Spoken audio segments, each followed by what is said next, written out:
Olá, pessoal de casa, bem-vindos a mais um Infemages. Hoje comentaremos aqui o informativo 564 do Superior Tribunal de Justiça. Temos conosco o professor Flávio Borges e o professor Felipe Cadete.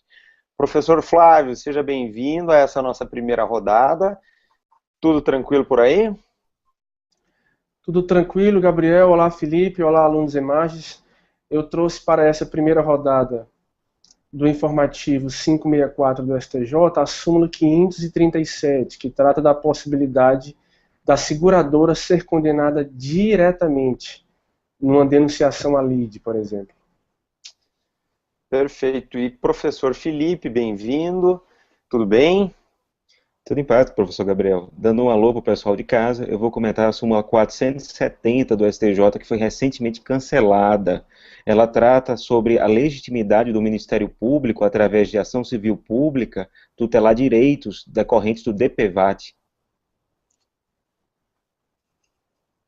Ótimo, Felipe. Eu, de minha parte, vou comentar uma súmula envolvendo progressão de regime e a interrupção do prazo pelo cometimento de falta grave. Então, pessoal de casa, lembrando a sistemática do nosso Enfermagens em Pauta, nós comentamos todo o informativo através de rodadas. Nas primeiras rodadas, nós temos os julgados mais importantes e os professores que os selecionam vão comentando cada julgado na sequência de rodadas até nós conseguirmos esgotar todas as notícias trazidas nesse informativo 564. Temos várias súmulas nesse informativo, então nas primeiras rodadas comentaremos as súmulas e depois passaremos aos julgamentos de sessões e de turmas. Professor Flávio, o julgamento então tangencia aí direito processual, direito do consumidor, o que foi objeto aí dessa súmula? Qual é o entendimento? Bom, pessoal, eu começo logo lendo a súmula 537, peço para que vocês acompanhem para que o entendimento do tema fique mais simples. Em ação de reparação de danos, diz a súmula 537, a seguradora denunciada, se aceitar a denunciação ou contestar o pedido do autor, pode ser condenada direta e solidariamente junto com o segurado ao pagamento da indenização devida à vítima nos limites contratados na apólice. O que é que o STJ decidiu então? As seguradoras dessas demandas de reparação de danos defendiam a tese de que elas possuem relação com o segurado, com o causador do dano, mas não com o autor da demanda, que era a vítima do acidente. Portanto, elas entendiam que deveriam receber uma condenação per salto, elas não poderiam ser condenadas diretamente. A vítima, o causador do dano, o réu do processo, sendo derrotado, deveria mover uma ação regressiva ou a denunciação à lide, que vale como uma espécie de ação regressiva, para aí sim a seguradora poder ser condenada em face contra o segurado. O STJ, numa posição bem pragmática, para dar celeridade, utilizando o princípio da economia processual, na verdade, admite que a seguradora seja condenada diretamente numa ação de reparação de dano. Então, quando há denunciação da lide, ou seja, quando o réu denuncia a lide à seguradora, e a seguradora vem ao processo na posição de denunciada, ela atua como litisconsorte passiva junto com o réu, junto com o segurado. E essa condenação, portanto, pode se dar de maneira direta. Não há necessidade de haver uma condenação per salto, uma condenação por partes. Primeiro condena-se a parte A, para depois condenar-se a parte B. Não, a condenação é conjunta, solidária e direta. Aliás, o STJ, numa posição já antiga do ministro Atos Guzmão Carneiro, um processualista dos melhores que o Brasil já possuiu, admitia há muito tempo que a seguradora fosse condenada diretamente e que, inclusive, a execução fosse movida apenas contra a própria seguradora, que muitas vezes é quem tem patrimônio para poder compensar aquele acidente ocorrido. Então, trata-se realmente de uma posição pragmática, que não deixa de ser técnica, porque trabalha com a norma da denunciação à lide, que diz que quando a denunciada entra no processo, ela funcionará como litisconsorte passiva junto com o réu do processo originário. Professor Gabriel. Ótimo, Flávio. Eu lembro que o STJ tem uma outra súmula para dizer que a seguradora não pode ser processada direta e exclusivamente nesses casos. Então, nós temos que conjugar os dois entendimentos sumulares. De um lado, se eu tive um acidente de carro com alguém que foi o culpado e eu quero processá-lo, e eu sei que ele tem um seguro de automóvel e que, logicamente, vai ser muito mais simples eu obter uma responsabilização, um pagamento de uma indenização por parte da seguradora. Eu não posso entrar direta e exclusivamente contra a seguradora. O STJ também firmou isso em enunciado sumular, já jurisprudência antiga, inclusive reiterada em repetitivo, e que ela se soma e é complementada por essa súmula que, de outro lado, diz que a seguradora, figurando na lide como litisconsorte ou como litis denunciada, ela pode ser condenada junto, ao lado do segurado, diretamente, né, e solidariamente com ele, mas nunca sozinha. Ela nunca vai poder figurar sozinha no polo passivo desse tipo de ação, que é bastante comum, né? Só uma observação, professores. O entendimento colocado está amplamente correto. Agora, ele se restringe aos seguros voluntários de dano. Quando nós estivermos diante dos seguros obrigatórios ou seguros legais de dano, será sim possível acionar a seguradora sozinha, sem que o causador do dano, sem que o segurado figure na lide. Isso deriva do parágrafo único do artigo 788 do Código Civil. Então, é necessária a distinção. Nos seguros facultativos, ou seguros voluntários, que são a grande maioria dos seguros, é necessário você ter sempre o segurado na lide. No seguro obrigatório, não. Você pode acionar diretamente e exclusivamente a seguradora. Um exemplo disso, o DPVAT. Essa colocação do Felipe é bem interessante, porque a literalidade da súmula 537, que eu acabo de comentar, de fato traz nos limites contratados na apólice. Então, realmente, ela se reporta a uma relação de seguro contratual e a seguradora vai ser condenada no limite daquele valor contratado, nunca acima daquele valor. Perfeito, Flávio. Eu passo para ti, Felipe, a súmula que tu vais comentar nessa primeira rodada. Qual é o objeto dela?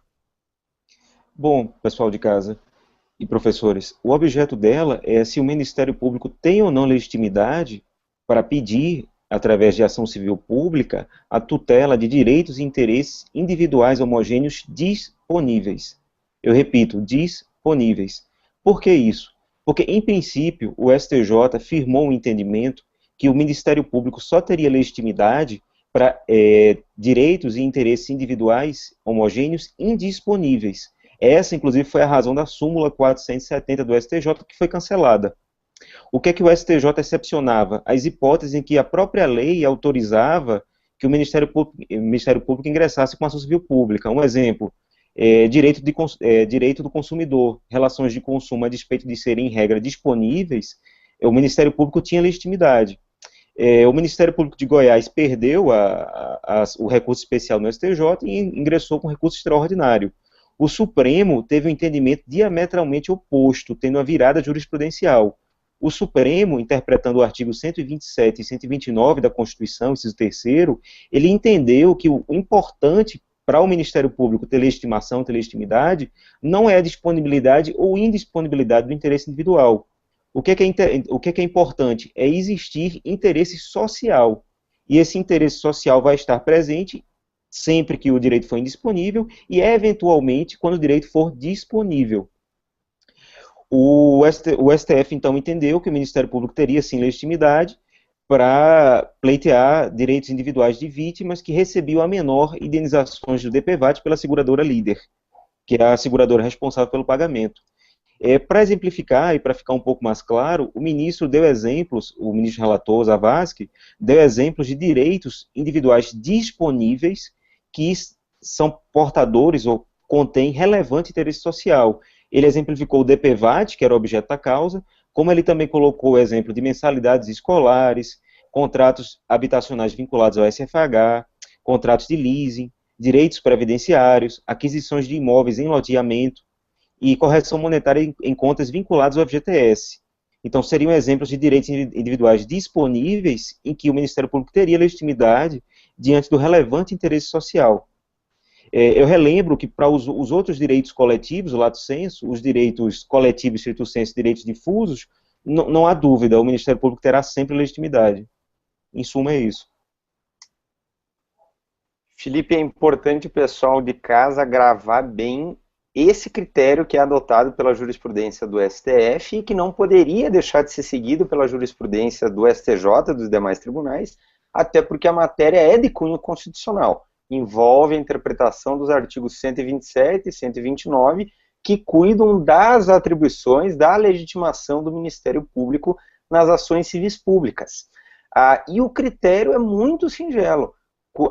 O Ministério Público pode mover uma ação civil pública, mesmo em face de interesse disponível, quando esteja em jogo um interesse social relevante, como bem lembrado por ti aí, Felipe.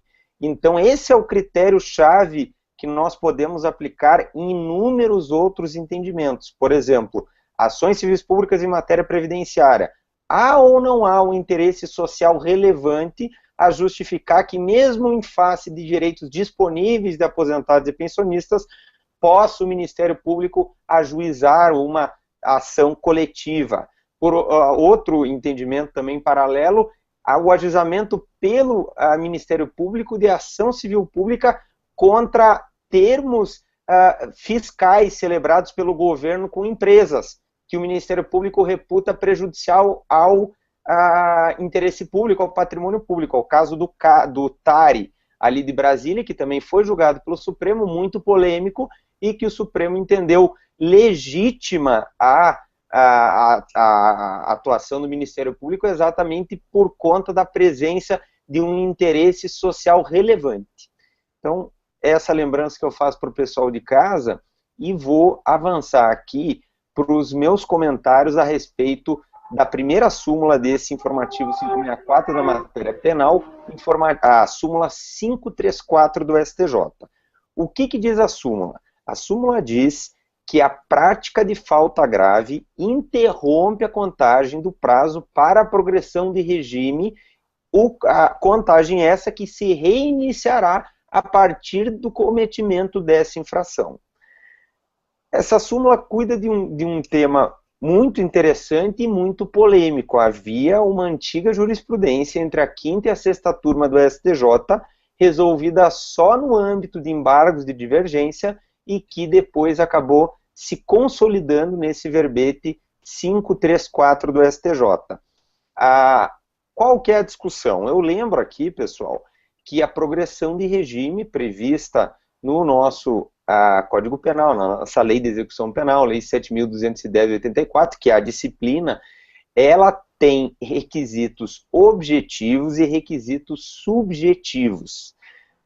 Eu lembro aqui, pessoal, que o Supremo entende por inconstitucional a vedação à progressão de regime, por entender que essa progressão está relacionada com a individualização da pena e com os propósitos de ressocialização que lhes são inerentes. Então, nós temos hoje um requisito objetivo, que é de cumprimento de 1/6 da pena, portanto é um requisito matemático objetivo, lá previsto no artigo 112 da Lei de Execução Penal, e que, em se tratando de crimes hediondos, já que o Supremo declarou inconstitucional o parágrafo 1º do artigo 2º da Lei 8.072, exatamente porque vedava a progressão de regime nos crimes hediondos e equiparados hediondos, nos crimes hediondos, depois dessa declaração de inconstitucionalidade do Supremo, nós tivemos uma alteração pela Lei 11.464 de 2007, prevendo um requisito objetivo diferenciado para os crimes hediondos e equiparados, que é de 2/5 ou então 3/5 se reincidente. Esse é o requisito objetivo que nós falamos para a progressão do regime, e temos também um requisito subjetivo, que é o bom comportamento carcerário. E também aqui a gente pode lembrar do exame criminológico, que embora tenha sido abolido lá no artigo 112 da LEP, a partir da alteração da Lei 10.792 de 2003, ainda pode ser exigido pelo juiz de execução motivadamente, fundamentadamente, consoante entende o Supremo Tribunal Federal. Temos súmula vinculante na matéria, súmula vinculante 26, e o Superior Tribunal de Justiça, súmula 439, também assegurando aí a possibilidade dessa análise subjetiva através de um exame criminológico. Então, essa antiga divergência entre a quinta e a sexta turma envolvia, ao fim e ao cabo, o princípio da legalidade, como tantas outras discussões envolvendo a matéria penal. Por quê? Porque a lei de execução penal não diz em nenhum preceito que a prática de falta grave pelo apenado interromperá o prazo para a progressão de regime. Então, nós não temos uma previsão expressa na LEP. Daí que a sexta turma do STJ entendia que a míngua de previsão legal não é possível considerar a prática de falta grave como marco interruptivo do prazo, ou seja, requisito objetivo para a progressão do regime de cumprimento de pena. E aí o que dizia a sexta turma? Não pode ser considerado como fator interruptivo do prazo, para fins do requisito objetivo, por falta de previsão legal, mas pode ser considerado para fins da análise do requisito subjetivo, ou seja, o bom comportamento carcerário, ou então, em eventual exame criminológico. Já a quinta turma entendia que, embora não haja previsão legal expressa, a interrupção decorre de uma interpretação sistemática de dispositivos da Lei de Execução Penal, particularmente o próprio artigo 112 e o artigo 118, inciso 1º. O Supremo Tribunal Federal, também provocado a definir o tema, entendeu que a quinta turma do STJ tinha razão, de que, embora não haja previsão legal expressa, essa interpretação é abalizada numa análise sistemática da Lei de Execução Penal, particularmente a partir dos artigos 112 e 118, inciso 1º. Daí o STJ ter superado essa antiga divergência e hoje consolidou a sua posição no sentido de que a prática de falta grave interrompe a contagem do prazo para a progressão do regime, ou seja, requisito objetivo, 1/6 do cumprimento da pena ou, em caso de hediondo ou assemelhados, 2/5 ou 3/5 se incidente. E aqui, para não parecer um tanto quanto arbitrário esse entendimento da jurisprudência, é bem possível compreender essa interpretação sistemática. Imaginemos um condenado que está em regime fechado. Nós sabemos que a prática de falta grave acarreta, inclusive, a regressão de regime. Se ele, no regime fechado, cometesse uma falta grave, o prazo para a progressão do regime, segundo a linha antiga da sexta turma, não seria interrompido e ele poderia cometer quantas faltas graves fossem, que o prazo ainda continuaria sendo contado. Por outro lado, se ele tivesse no semiaberto e regredisse para o fechado, como que não ia recomeçar esse prazo? Ele ia pegar já uma fração da contagem do prazo do 1/6, ou dos 2/5, ou 3/5, lá no semiaberto para continuar a contagem no fechado. Ele, às vezes, poderia cometer uma falta grave lá no semiaberto, faltando um dia para ele progredir para o regime aberto, viria para o fechado, ficaria um dia no fechado e voltaria para o semiaberto.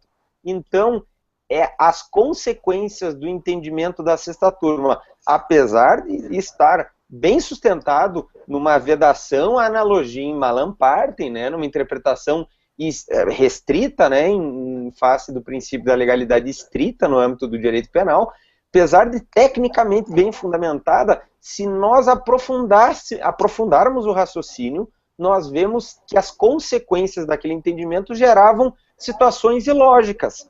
Daí que o STJ fez uma interpretação corajosa, digo eu, e adequada, sistemática, chancelando o posicionamento da quinta turma do Superior Tribunal de Justiça.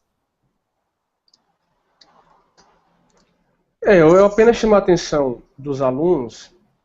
Esse tema simulado, a súmula por si já revela uma importância maior do que temas não simulados. Mas o Gabriel bem pontua que houve uma convergência depois dessas turmas de direito penal do STJ, que são a quinta e a sexta turmas, divergirem quanto ao tema, houve depois uma convergência, um alinhamento de entendimento. E esse alinhamento por si só já deve ser ressaltado, porque eles produzem, são fonte rica de produção de questões de concurso. Quando essas turmas do STJ que julgam determinada matéria convergem num dado pensamento, podem esperar vocês, alunos do EMAGE, que esses temas serão cobrados nos certames mais difíceis do país. Perfeito, Flávio. Com isso terminamos, caros colegas, caros amigos e amigas do EMAGE que nos acompanham aí de casa, a primeira rodada do nosso Enfermagens em Pauta, hoje informativo 564 do STJ. Permaneçam conosco, logo na sequência viremos com a nossa segunda rodada em que analisaremos mais súmulas estampadas nesse informativo. Até logo mais.